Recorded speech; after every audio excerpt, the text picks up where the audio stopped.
In this video, we're going to derive the equation for the volume of a sphere. Imagine a sphere with radius r. To find the volume, imagine a thin disk with radius x and a thickness dy. The area on the top face of the disk is pi x squared.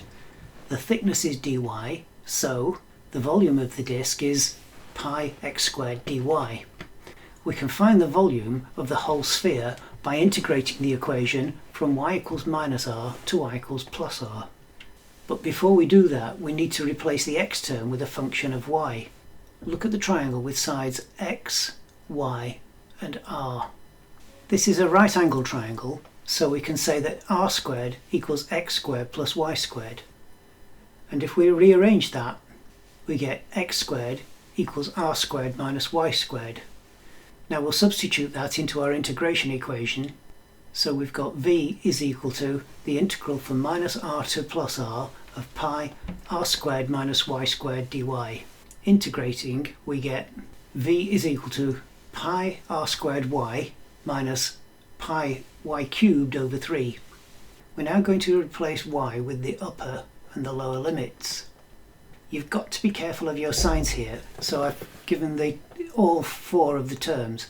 So we've got pi r cubed minus pi r cubed over 3, and then it's going to be minus, and this time we substitute minus r into the equation, so we're going to get minus pi r cubed plus pi r cubed over 3.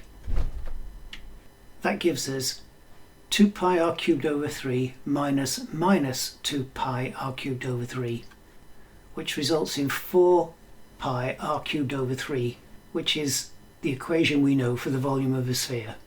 So just to review, to find the volume of a sphere, we start by identifying a thin disk with dimensions x and dy.